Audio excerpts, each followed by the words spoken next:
said, and I'll never forget it, it was so profound. He goes, you can fail at what you don't want to do, so you might as well go and take the chance of failing on what you actually love and want to do.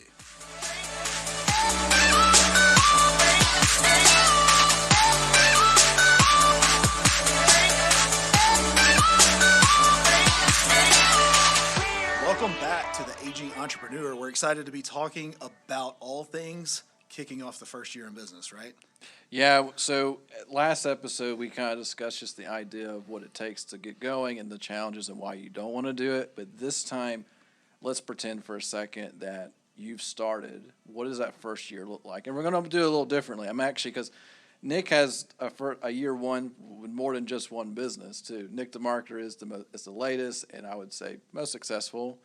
But and so he has experienced different year ones, and I want to kind of walk through with him.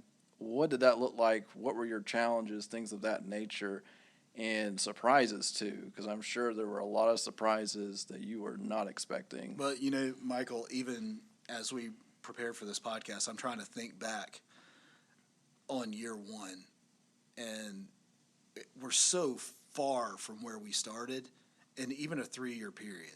Oh, yeah. I almost want, if you base, for anybody who's in the middle of a startup or getting ready to start their business, or even you've been in business for 5, 10, 20 years, think back to your first year. Does it look anything today like what you expected it to look like? Probably not. I mean, mine doesn't. Mine doesn't. And I was just looking through here. So according to the Bureau of Statistics, 20% of all businesses fail the first year. We passed that mark. So by the end of the 5th year, 50% have failed. So by the end of what year? The 5th year. So the end of so we're screwed. And they say after 10 years, only a third have survived. So the businesses, in terms of starting it, there's a great chance you may not make it as a company. But just to say 20%, so of the 10 people that are listening. Wow, man, that's cold. 2 of y'all failed. So just a good starting point. But let's talk about that year one. Let's talk about Nick the Marketer, and if you want to compare it to the previous ones as well, it's good too. But how did that first start out? I know with Nick the Marketer, it was really just you, right? Essentially. So that first year, was it scary? Was it what you expected, or were you like, I got this, I'm moving forward, I know what I'm doing, I'm not looking back? Okay, that first year I dealt with imposter syndrome, and that's not a fear. That is, I've started a business. Who are other people to listen to me? Yeah. I don't have years and years of experience in digital marketing. I mean, I know what I'm doing in the advertising world. I've been doing that for a while with radio and all that kind of stuff. But as far as this massive amount of experience behind me, that first year I was like, I can't believe these people are doing business with me. I would not do business with me. Like, I'm just thinking of these people are trusting me with thousands of dollars a month of their income. And now here's the thing. That doesn't mean I didn't believe in myself. I knew I could do it. That's probably why they gave me money, right? Like, okay, this guy. There's some confidence. Whether he knows what he's doing or not, he sure appears to be. And I was always very transparent in everything that I did, even when I messed up. I never had to have a client call me and say you messed up. I would call them and say I messed up, right? So as far as was I afraid? No, I wasn't afraid. Not from that standpoint. Whether or not we were going to make money to pay mortgages and stuff like that, now that's a totally different animal. Mm-hmm. But was I afraid on being able to do the work that I said I was going to do? No. But in that first year, struggled immensely with imposter syndrome. So with honestly, imposter syndrome, I think there's different ways to even look at that, in the sense of, I've heard people even say, Billie Eilish, of all people, she said she struggled with imposter syndrome, where she couldn't figure out if she was even herself. She was just pretending to be herself, and it was something she struggled with, because I think when you get to that point where you have success, you feel like things are moving in the right direction, but you're like, is that really me happening, or am I just faking it the whole time? Right. Well, so we're in the marketing industry, right? Yeah. Billie Eilish is in the music industry. I'll try and come from her perspective first. As you can imagine, there are tons of successful musicians out there, and you look at, I'm thinking Billie Eilish. She's out there in a way. She does her own unique thing. I don't know much about her music, but I know she's popular. Lady Gaga, Yeah. Madonna. People I would have idolized would be somebody like the Dave Matthews Band. Sure. Just kind of music. Kiss. Like imagine if all you did was study Kiss and they are the ones that inspired you to be a musician. Yeah. And then you get on stage and you don't look like, you don't act like anything like Kiss, and yet that's your expectation on what people want because that's what you want. Yep. Okay, so for me, one of my favorite marketers out there, his name is Billie Jean Shaw with Billie Jean as marketing. I am nothing like him. I'm white, he's black, right? He is way out there, open. He's in super California. creative. He's You're in in California. I'm in Birmingham, Alabama. All the different things. Like I look, sound like I'm nothing like him. He is just on a completely different level as far as his personality goes. And yet I was trying to do what I'm doing today, what he does. Yep. If you think about it. Yep. So the reason I struggle with imposter syndrome is because I know how immensely successful he is. And the imposter is, do I have to say, look like, be like, all those things? Do I have to look like Billie Jean to be successful? That's the imposter syndrome. Because I'm not any of those things, you feel like an imposter. Oh yeah. Is that? Yeah.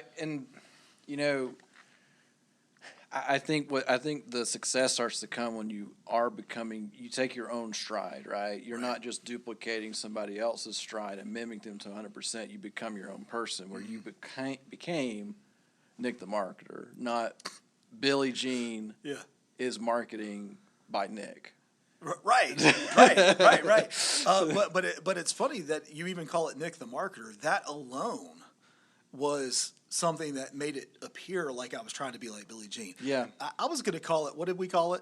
I had told you what it was. I can't even remember now. It's like Digify and all these different names. And I'll never forget a buddy of mine named Andy Evans who just walked up to me and goes, dude, you're Nick the marketer. And then some other friends of mine that are in my circle, they're like, dude, you're Nick the marketer. You can't call it that. Because what I would do is I would run some names by them. But they've been calling me Nick the marketer for forever because I've been in the marketing gig. I will say, so that's a good point to our audience. Listen to your peers a little bit. Yeah. Don't try to put a square, into a circle type of thing.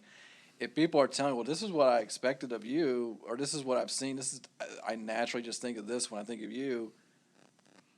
Think about that, right? Like there's probably some good indications that that's a good thing. Like, listen to it. Don't just say, I have to be this because I've been told this. I know even with, so my wife, she's a wedding photographer. There's, what's her name? Caitlin James. Yeah, Caitlin James Photography. She's like this world-renowned wedding photographer, and there was a push to become like her. Well, be your own person. Yeah. Don't be, and it's stressful to become somebody that you just can't be. Well, let me just be clear. You can't be. Right. Like, it doesn't matter what you do. You're not them.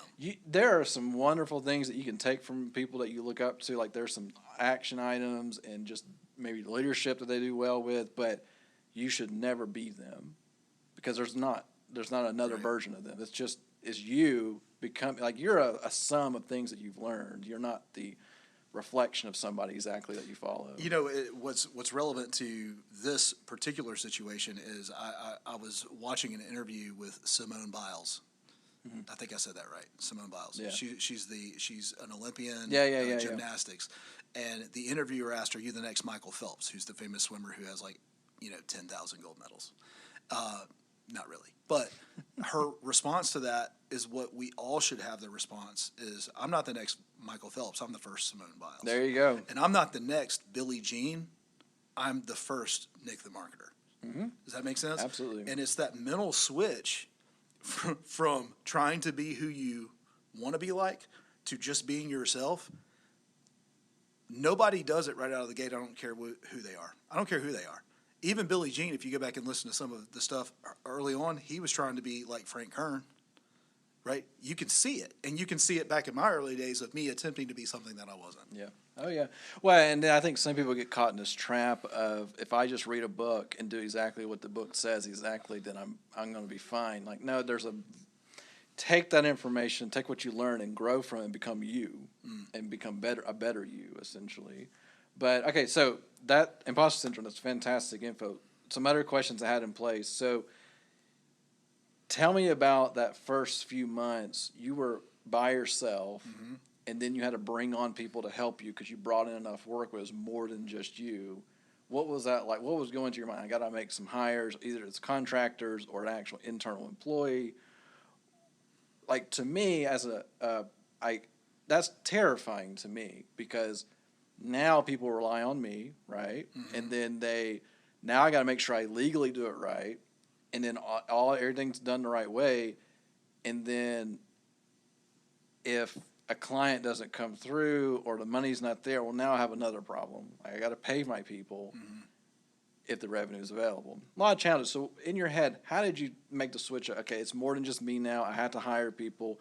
What was that process? Because that's a big jump for a lot of people. A lot of people are afraid to go from a single, solopreneur essentially to now I have a team I got to hire. Right. What was going through your head? Well, first of all, I did it incorrectly. Okay, let's talk. If you notice, because you were around, you were right down the hall. Yeah, The people that originally started with me are no longer with me. none of them. Okay, do you know any idea why? Okay, it's because I hired them as contractors. All of them? Yeah, Okay. right? So the original people, out of fear of exactly what you just brought up, scared that I wouldn't make payroll, they were treated, I mean, I didn't mean to, it was subconsciously, but out of that fear, I treated them like a contractor, or more importantly, temporary. Yeah. Right? Right? And I didn't mean to. Again, it was subconscious or whatever, but I had reduced my risk down to them being a contractor, and therefore they didn't have as much skin in the game. I didn't get the level of work out. I say out of them. I didn't bring them up to the level of work that they deserved to be doing. Well, you weren't their only priority. I wasn't. That's another part. So out of that, I lowered my risk, but I also lowered the quality of output from those team members. I always treated them like family and a team member, but I think there was always that underlying, they got a foot out the door. I've got a foot out the door, because if something goes wrong, they're just a contractor. I can give them a notice and they're gone, right? For me, that's where the mistakes were made early on, in that I messed up bringing on new people. Now, that changed with Brittany and you, like literally the next week, I think. That changed because I had recognized that mistake in the first year. So really it was year 2 that it turned out I had figured out the mistakes that I made in the hiring process. No, the original question is, how did I know that I needed to bring people on? Yeah. It's kind of a twofold on that question. One, there were blind spots in my work, and I needed to bring on somebody who could do it better than me. So you were recognizing that there was some quality issues that were starting to happen because you were growing. Right. And I think, as most people know, as you grow, we call it growing pains, but essentially you can't be everything to everybody, especially when you now have 20 of those people or 10 of those people that you're trying to serve as a client. Because like in Nick the Marketer's role as a marketing, it's a retainer-based model where they're not a one-and-done client. Every month they're expecting work to be done. And so when you do 10, there's only so many hours in a day. That's and right. Now you're in this, like, okay, if I bring on the contractors and stuff like that, I can fill in some needs, but then, like we said, the priorities aren't there. So if they have a better paying opportunity that's being asked for, like from us as well, they're going to choose the better pay over us just because they can. Right. There's no obligations there. Right. But yeah, I think just to the audience, think about this. If you start your business and you're starting to move up a little bit, so like Nick's saying, you take time to recognize, are you still producing the same amount of quality that you did with that first client? Not so much, because now there are those clients that they they recognize, oh, I'm your only client, I get to use and abuse you. Boy, did they. That's a lesson right there. That's right. And then, but in terms of define your benchmark of quality, define what that is, and then when you do bring on people, you teach that benchmark, so then you don't have to worry about the quality being put out, even though you may never touch that client. Right. So, yeah, that's a big one for people. Well, there's just a whole lot to unpack there because there's so many moving parts to it. Is do you actually have enough work coming in that justifies the risk to take on another person? I mean, this is their livelihood. Yep. Right? It would be incredibly selfish of me to not take that into consideration when bringing somebody on if the only thing I'm trying to do is either check a box on production or check a box on operations or check a box on sales. Like, we need to justify for their sake as well that it's a good fit to bring somebody on. Oh yeah, like I made a note too. Like, you're not just hiring a skill. No. There's a lot more to it, and that's something I've learned from you as well. Is that I think one of our first questions and you basically were interviewing me was understanding my goals and my needs, and would we be able to meet them here, and basically understanding the time frames and making sure like I'm not stuck per se. So, but I think it's super important because you can't do that with a contractor. Contractor is, here's an order, take it, and then move on. But your actual team that you build, there's more to it than just that. For that person that's listening that has their idea, they understand, they're ready, they're gearing up. For example, they're doing what we talked about in the last episode, where they're getting up early and they're putting in the reps, and they're tucking their kids away, because again, we're talking to middle-aged entrepreneurs, right? So, they're maybe tucking their kids in. Maybe they have some younger kids or some preteens or something like that, and they're putting them to bed, and they've spent time with their family, and now it's that 9:30 mark, and they're putting in the reps also after at midnight. They're ready to take that leap. Depending on what type of business, you may need employees right out of the gate. Yeah, it really, Yeah. because like there's some things you can do by yourself, some things you just have to have a team, and then you be getting into this weird position like, okay, I have to have a team, and all these things that go along with it, and then am I even hiring the right people the first time? And like you said, part of they were contractors, and like maybe not the best hires out of the gate either, because you didn't know. Yeah. You didn't know what you didn't know. But yeah, that's true. Like there's some, like I love to hear from people in the audience, like what kind of business are you trying to start? Does it require more than just you to get going? Is it a lot more involved? Are you building something, or is it a service, or what is that? So I'd love to hear from everybody. Well, there's so many things. It's funny, Michael, you and I run into all different kinds of businesses. Yeah, that's the best part. It's fun. We really get to see like really good ideas. But I'm just taking an example. I've got a friend that works at a roofing company, and it's funny how many people that work for roofing companies that start a roofing company. Lots of them. Like there's a roofing company everywhere. You could probably say it for pest control, HVAC. Right. A lot of the skilled laborers, like they figure it out, Right. and they get really good, and they kind of build a base, a little bit of loyalty, and then they move over and do their own. That's right, and that happens all the time. But let's talk back to that roofer for just a second. He doesn't do what we, as a marketing company. I mean, I was selling it, I was invoicing it, I was collecting, I was delivering the product or service really. I was tracking everything, rinse and repeat, and I had to do that until I was like out of time. Yep. Right? A roofer, he goes out and sells it. Do you think he's putting that roof on? No. So sometimes relationships are really, really important whenever you're starting a business. So you take that roofer, for example, he better have a good relationship with some contractors, because they're going to prioritize the businesses that are feeding them. Oh, yeah. So if you're going to have this relationship with a contractor, that's a roofing company. I had to have relationships with contractors that could do some good work until I could bring all of that in-house. Yep. Right?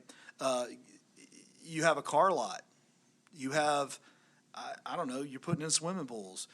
You have an idea for an e-commerce business. It could be a million different ideas out there. It's being incredibly intentional about what your need is in that first year, on whether or not you need to bring somebody on, and then what that even looks like. Or if you're starting a business, you need to know who to bring with you. Yep. Oh, yeah. And I see that a lot, where you see these basically, hey, you see like these side conversations happening. Hey, I'm starting this thing. I want you to be part of this. I think this is a great role that you would fit into, and things like that. So I could see, in a lot of ways, because that's where partnerships start out and stuff like that. Hey, I have this idea. I can do this part, but I cannot handle this side of the business. I want you to do that part. And then we can put ourselves together and make a business out of it. So you see a lot of that. But hey, I like, and then another thing too that we've recently seen are the virtual assistant stuff. You can virtual assistants, VA, a lot of things. Like we've seen a lot of agencies do that. And we've seen agencies that start from zero and just hire VA. So these are people from out of country mostly to do work, and then they eventually move over to hiring internal people. So we've moved beyond that in that sense, because we have all internal people here. But like that's another method, because let's be honest, you could spend $5-10 an hour max on a VA that can do certain things for you compared to somebody internally, because you don't have the revenue yet. Well, let's unpack that just a hair. I have opinions. Yeah. I could make, as a business owner, so much more money if I hired VAs. Yeah, it's like 10%. It's not even close. But you got to think about if you're going to outsource that way. By the way, we've got good friends that own a company called RepStack, Azar. Yeah, they're Great guy. fantastic. RepStack is awesome. If you're looking for a VA, we like RepStack. Yep. That being said, shameless plug, don't get paid for that. Anyway, you have to be able to train that person. A VA doesn't come with knowledge. They come with a work ethic. Yeah. Right? You have to train them on what you want them to do. So if you need a VA, which stands for virtual assistant, if you need a VA to do your books, well, you have to take the time out it's going to be easier for you to do those books yourself than to take the extra time to teach that VA how to do it. However, long term, once they've learned it, you get to step away from that. Yep. Other than just keeping a pulse on it. Well, and you could even from a VA, even to like a hired internal employee, it's similar, right? Because there are obviously some standard business practices that all businesses take on, be it like a QuickBooks accounting type stuff or basic how to do customer service. But when it comes to like certain things within your company, what you're trying to do, you need to set your standard and train them that way. Because I think I've always heard this, it only takes me 5 minutes to do this. Why do I need to spend 10 hours training this person that takes me only 5 minutes? Well, when you have to do that 5 minutes 50 times in a week, you don't have time anymore. That 10 hours is worth a whole lot more all of a sudden. And I think some people have to get past that, because they go in that mentality of, I'm the only one. If you want anything done right, do it yourself, which is a lie. Like, that's not really true. It's not true at all. No, it's not. If that were the case, we wouldn't have a Marcus on our team, or a Brittany, or a Michael Ray. There you go. You know, that's just not true. Yeah, and I think that's a mental state that people have when they start their business. Like, I am the best at this. No one else can understand what I'm trying to do, and I can never convey this to anybody. So here's the truth of that, Michael. Nobody will ever do it the way you want it done. Right. That's not the same thing as it being done the right way. Right, or Those the are best way. Two very different things. Yeah. Right. There are a lot of people, if I recall, I literally openly apologized to one of our team members in a meeting today, because a week or two ago, I had corrected an action of a way I would have done it different, and the way they did it was better for our company. Mm-hmm. And I had to go, I was wrong, you were right, you're good looking, I'm not attractive. And he was like, as long as you can admit that, we're okay. So it worked out nicely. But that's just it. It's not that they can't do it better, it's that they may not do it the way you want it done, and you're going to have to get over yourself. Yeah, you really have to, because you become the bottleneck. I think hopefully you've heard that, like, typically when your business is growing, the owner becomes the own bottleneck if they can't hire and let other people handle different parts of the business. John Maxwell calls that the law of the lid. Yeah, the law of the lid, that's right. John Maxwell's pretty good stuff too, but that's another good. He's okay. But that's another example of John Maxwell can give you great info, but that doesn't actually mean much if you don't A, apply it, and B, make it your own a little bit, right? You can't become a John Maxwell. You don't want to become a John Maxwell. So anyway, moving on to some other things I noted here. We'll just be straightforward. Any hard lessons that you had to learn outside the contractor piece when they were kind of falling to the wayside? Any other year one hard lessons you're like, I'm never going to do that again? To be totally candid, I know we've talked about this in the past, yes. if you are leaving a company to start your business, do it the right way. What is the right way? That's a lot to unpack, Michael. What's the wrong way? I guess I would say the wrong way to leave is to be side hustling and not prioritizing where you should be. I had reasons for doing what I did, don't get me wrong. And they were important and they were for the improvement of my family. But there are some things that I wish I had done differently. They weren't necessarily wrong or illegal, but it danced the line of ethical boundaries. Sure. And even though I don't there's nothing there for me to go back and apologize for or anything like that, it still to this day kind of eats at me a little bit. I wish I had done it differently. I wish I could be more specific. It's a little thing. It's not big. There's this one massive thing. It was the transition from working for another company to going out and doing my own thing. There was that occasional playing dumb. You know what I'm saying? Yeah. I don't know what you're talking about. Yeah, what are you talking about? Or no, that's not. I don't know. I didn't do that. I don't know what you're hearing, but that's not my plan. It should have been done a little differently, and I wish I had exited better than I did. So you're talking about the transition from your 9 to 5, 8 to 5 job to the let's start Nick the Marketer. Yeah. There were things that you wish you had done differently, mostly from a questionable ethical standpoint.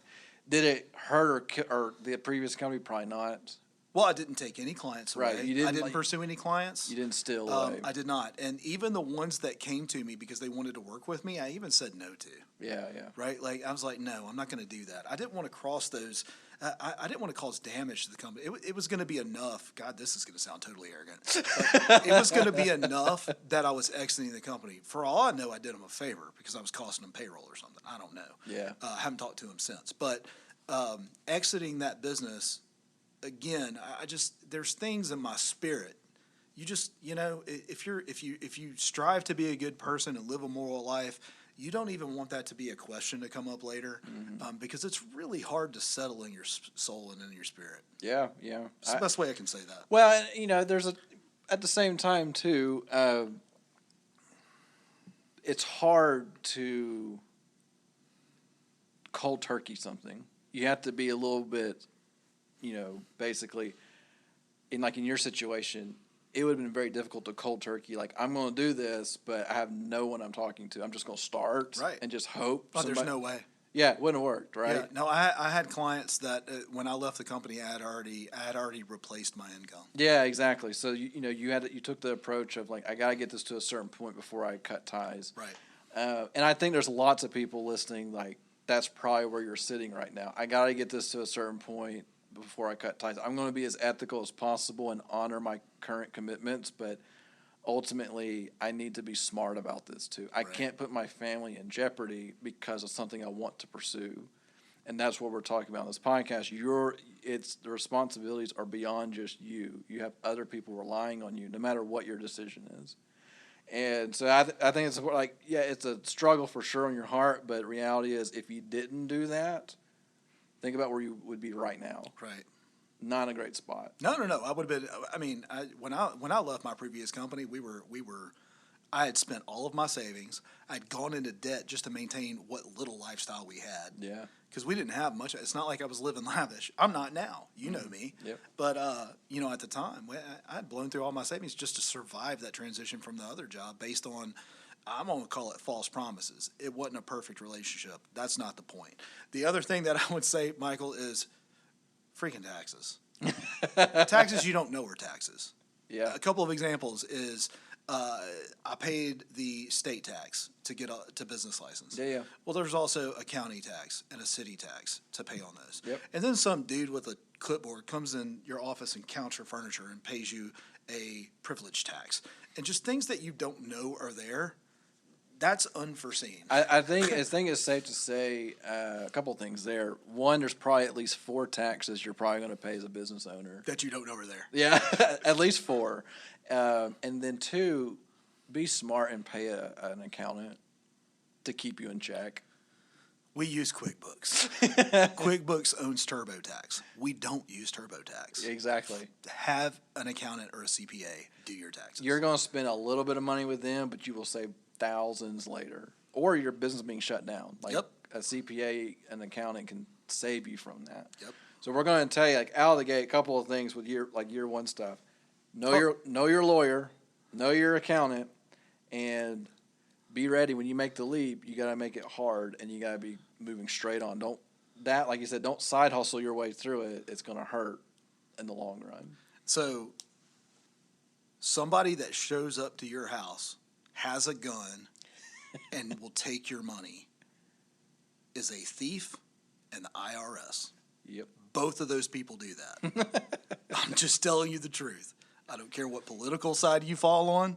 They both show up with a gun. They both take your money. Well, they make the joke of, if anything, you have death and taxes to look forward to. I'm telling you what. That's right. And sometimes you're going to get taxed on death, too. Oh, that's a real thing. You still get taxed after you die. That's right. Anyway, so, all right, we've gone through some things right here. So we talked about some general lessons. Looking back, so here we are now. We're in year 3 of Nick the Marketer. I think to me, personally, I think it's grown faster and better than I would have guessed. Me too. And we always want more growth, essentially. But the reality is, it's done really well. If you were going to name off a couple of key things that's part of that success, that if you can, that you know that you established, if you established it right at the gate, which you may have, I'm not sure, you can help answer that. But what are some key items that's helped bring that success to the table, and you think that's a foundation that any business should probably take advantage of? Don't take on debt. Don't take on that. Yep. We're 3 years in. We have a staff of 10 full-time employees. We have office equipment everywhere. It's packed out. We have a nice little neon. That we pay tax on. Yep, we pay taxes on it with a clipboard. I almost want to hide the monitors if I know they're coming. Literally, they count the stapler on the desk. It's stupid. Anyway, we have a nice little beautiful neon sign. We've wrapped walls. We've got an amazing office with a beautiful view, and I've never taken out a loan. Nope. Never taken out a loan. So don't take on a loan to go into business.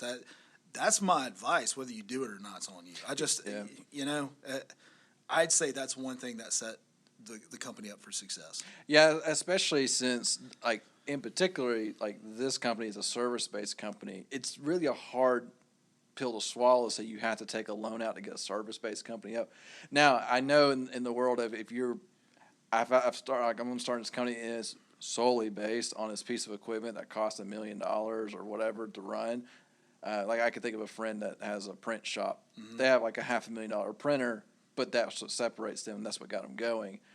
That's one instance of a loan could be useful. But in general, avoid debt. Like, period. Like, you're not in a position, because that repayment of debt's coming. Mm-hmm. Doesn't matter if you get a client or not. They don't care. You took their money. They're going to take it back with interest. So, that's right. Don't get into debt if you can help it. Right. So what else you got?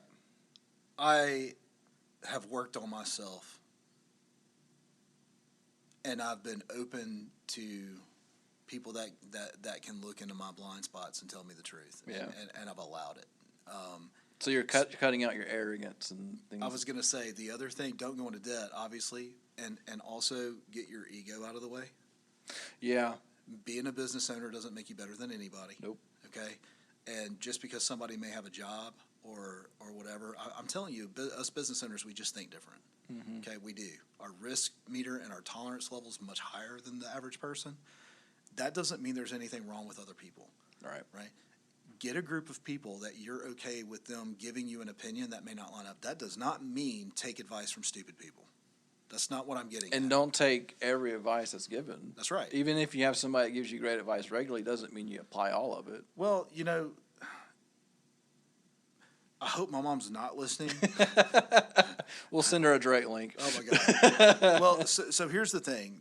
There's this term that she uses, and I love my mother immensely. Okay, but there's a term that she uses, and she's used it almost my whole life, and it's a phrase that she uses that actually casts doubt on the things that I do. Okay. Interesting. I'll tell you Okay.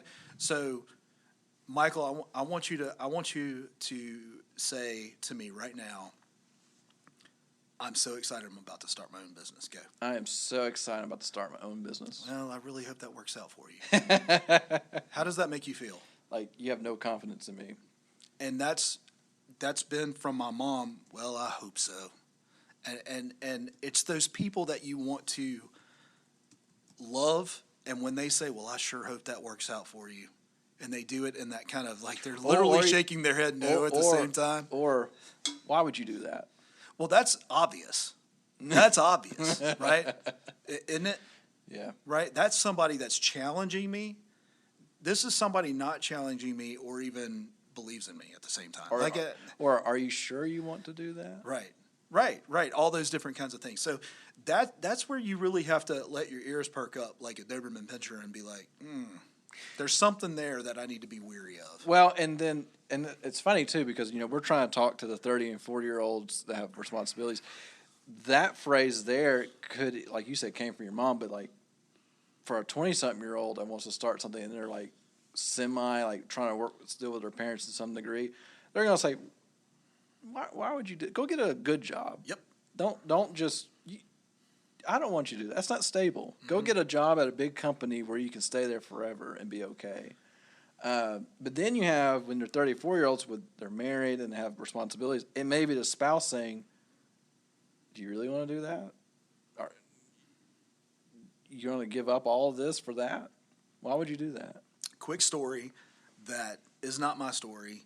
It's Jim Carrey's story, where he did a commencement speech where he was talking about growing up that his dad could have been a great comedian, but he went and got a safe job as an accountant, and after 20 years still got fired. Yeah. And he said, and I'll never forget it, it was so profound. He goes, you can fail at what you don't want to do, so you might as well go and take the chance of failing on what you actually love and want to do. I like it. And I would recommend anybody listening, like, go YouTube search Jim Carrey commencement speech, and that's going to come up, and it's so good in the way he delivers that.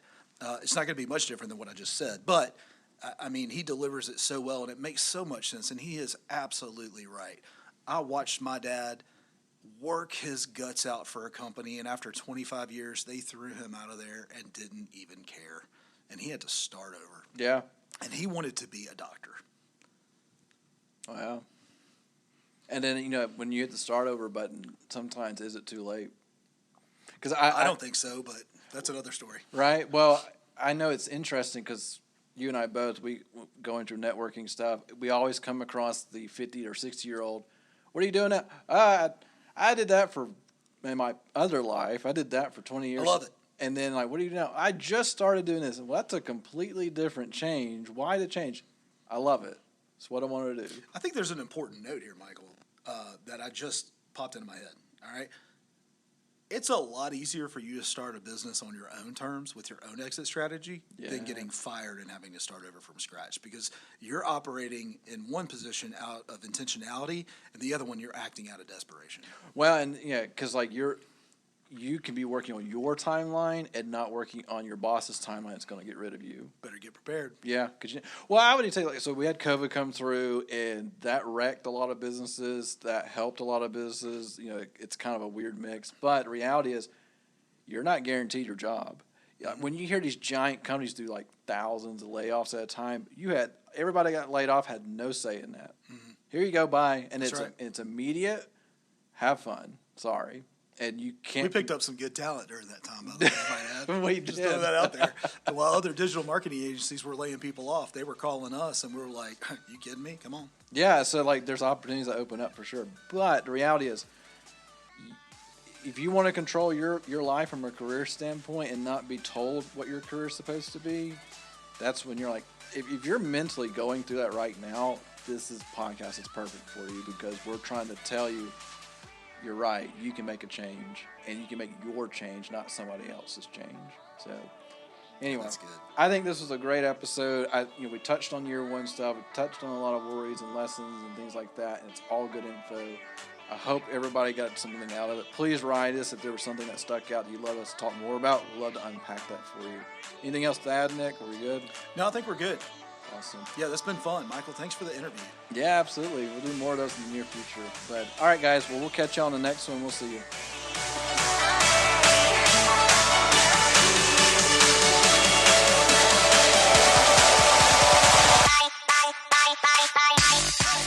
If this podcast inspired you to take action as an entrepreneur, we want to hear about it. Send us an email, agingentrepreneur@gmail.com. And if you liked this episode, please consider leaving us a review or 5 stars on whatever platform you're listening to. Until then, find your dream and keep chasing it.